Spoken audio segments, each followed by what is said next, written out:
Hi, welcome to part 3 of the review for Honors Algebra 2. I'm just going to jump right into it.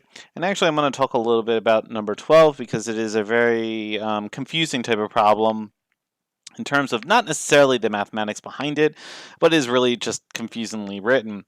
So I think what the original person who wrote this review was really kind of saying was that Huey, Dewey, and Louie, right? Those are the ducks to Scrooge McDuck's. Like they're the sons or grandsons, I think.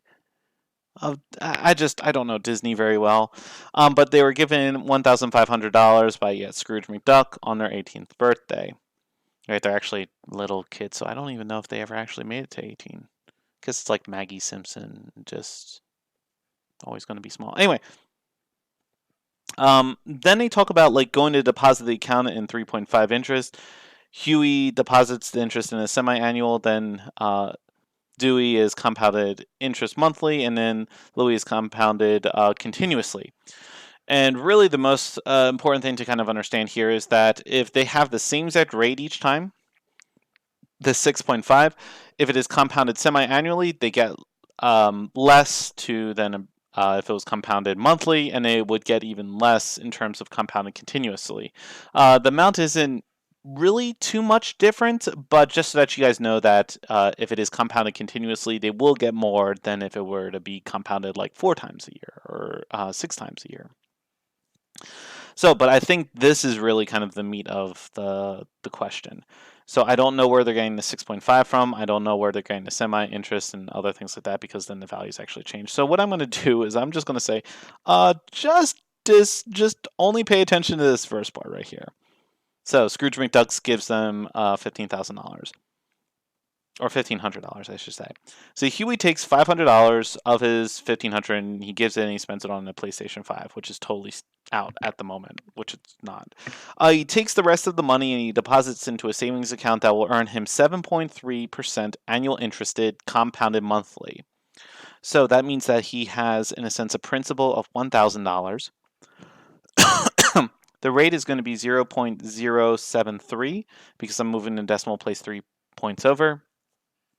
I don't know what the time is, so I'm not sure how long they're actually going to have these accounts for. And I know it's compounded monthly, so n is going to be equal to 12. So the formula's amount is equal to principal parentheses 1 plus r over n to the nt. Now that formula will be given to you, so you don't need to worry about having to memorize it. So the amount is going to be equal to 1,000 parentheses 1 plus the rate 0.073 over 12 to the 12t. And so that's my formula. That's all I'm really trying to get from here. Moving down. Dewey takes his 1,500 and deposits all into a savings account that will earn him 4% annual interest compounded semi-annually. So that means that the principal is going to be equal to 1,500. The rate is going to be equal to 0.04. And then compounded semi-annually, which means that that is going to be twice a year. So it's going to be 1,500 parentheses 1 plus 0.04 over 2, and then to the 2t. That's going to be his formula. And then Louis spends $700 of his $1,500, which leaves him with a principal of $800. The rate is going to be 0.11, right, because it's 11%. And then compounded continuously, so that means that the n is actually going to infinity, which means I use a completely different formula. So that's going to be a is equal to pe to the rt.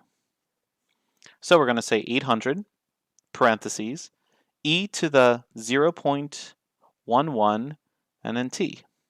So that's going to be my formula. Okay, so it says on Huey, Dewey, and Louie's 28th birthday. So if we were talking about going from 18 to 28, which nephew will have the most amount of money in his bank account will get an extra $1,000? Who does he give that money to? So I'm going to just kind of set this up.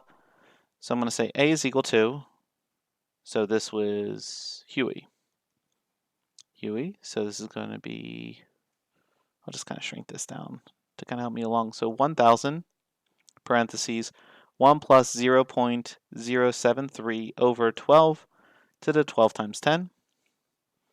Dewey is going to be amount is equal to 1,000 12,500 parentheses 1 plus 0.04 over 2 to the 2 times 10.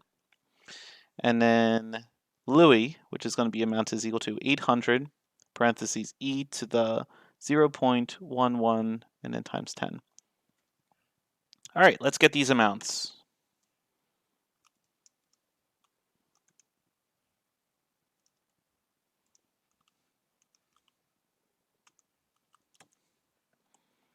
Okay, so for the first one, for Huey's amount, he has $2,070 and let's say 50 cents. Just making sure I put that in right. 12 times 10, that's 120. Good. All right, over here, the amount.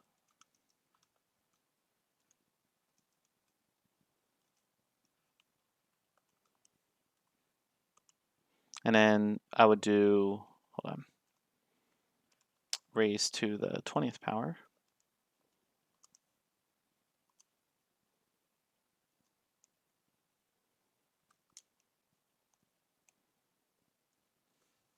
Okay, so I get 2,228 and 92 cents. So it looks like Dewey is the winner so far. And then the last one, amount is equal to 800. E, if you're curious to know where E is, it is actually you hit press second ln, and so that'll be E to the whatever. So I'm just going to actually write this as 1.1. And so I end up getting $2,403.33. Okay, so who wins? That would definitely be Louis. Louis ends up taking the win because of compounding continuously, but also the rate was really decent too. So the rate was really good and it was compounded continuously. Actually, I think that was the highest rate anyway, so he would have won regardless. Okay, so Trey took a pie out of the oven. It was an apple pie with his favorite, which is his favorite. He can't wait to eat it, but he doesn't want his mouth to burn, so here's a specific type of function. It says calculate the average change from 0 to 30. So this is really just doing that rate of change that I talked about earlier. So this would be P of 30 minus P of 0 over 30 minus 0. So really the only value that I really need to try to figure out, well, because P of 0, well, that does get kind of confusing. So what is P of 0? That would be 68 plus 282 e to the negative 0.25 times 0, which is just going to be 68 plus 282, which is going to be 350. Then P of 30, since I actually already have that typed in, I can just recall it and then just type in 30 into its spot. So that's going to give me 68.15. Let's do 5.6. All right, so I'm going to do this first. So I'm going to do 68.156 minus 350 over 30. And it's weird because I'm going to get a negative value here, negative 9.395. Okay, so what is the function? It seems like that P of t represents what? I'm not even sure. Maybe the temperature of the pie? T represents time. I'm not sure what they're referring to, but it's like something in terms of maybe it's the temperature. So I'll say temperature per, I don't even know if it's hours or minutes or something like that. So let's just assume that's going to be hours. If you're not sure, make sure that you ask your teacher. Was that? Oh, I'm only to 9 minutes. Fantastic. Okay, so if you have $200 and you are investing in a mutual fund and you decide that between two different funds, one is going to be compounded weekly, whoa, so that's actually 52 weeks in a year. Or roughly it's like 51 point something something something.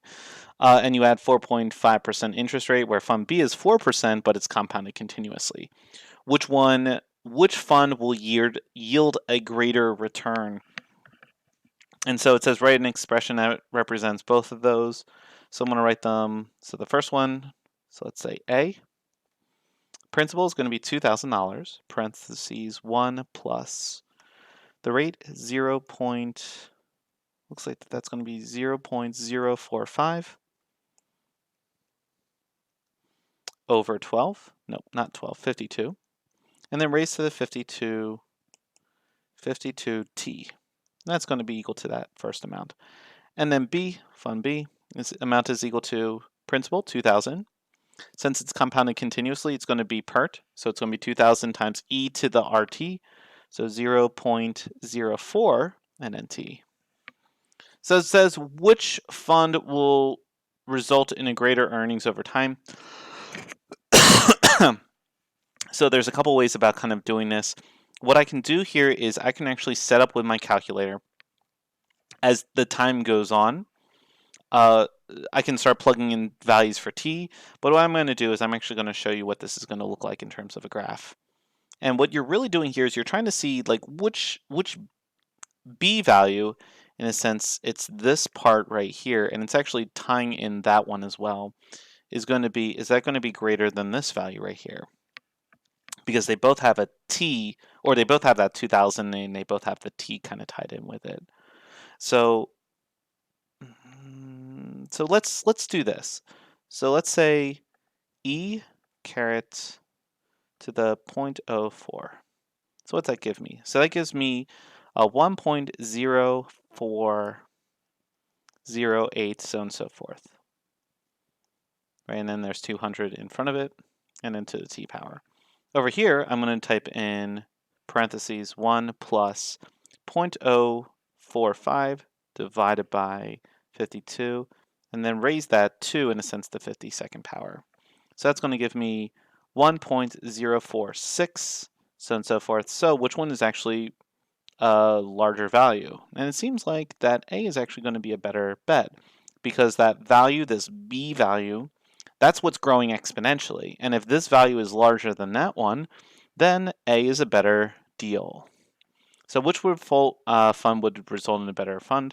That would be A. And you can also do that by kind of setting up a graph and seeing which graph actually grows faster.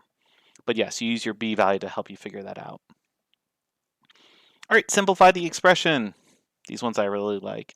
So this can be written as 2 to the second, parentheses 3x times 2 to the negative 4x. This looks like it's going to be multiplying, so when I do an exponent to an exponent, that gives me 2 to the 6x times 2 to the negative 4x. When you have common bases, you add the exponents, so this would actually end up giving us 2 to the 6x minus 4x, which is going to end up giving us 2 to the 2x, and if you really want to simplify that, that would just be 4 to the x, because 2 to the second would give me 4, but it would also accept that as your answer. Over here, this is the exponent to an exponent, so it would be 9 to the 6x over 3 to the 5x. Okay, that sounds kind of confusing. So I want to make sure that these bases are exactly the same. So to make them the same, so I'm going to say 3 to the second, right, because that's what 9 is, and then 6x over 3 to the 5x. So multiply those together. So it would be 3 to the 12x over 3 to the 5x. If they're common bases, you subtract the exponent. So that would be 3 to the 12x minus 5x, and that would give us 3 to the 7x. That would be my answer. I probably wouldn't say 3 to the 7th is equal to whatever. Well, since you have a calculator, you could actually do that. But I would just leave it as 3 to the 7x. Over here.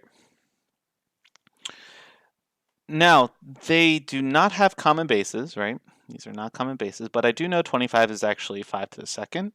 I know 125 from earlier in this packet is 5 to the third. So 5 to the second to the 3x, that would be 5 to the 6x over 5 to the 3x. And then that's all raised to the fourth power, but we'll deal with that later.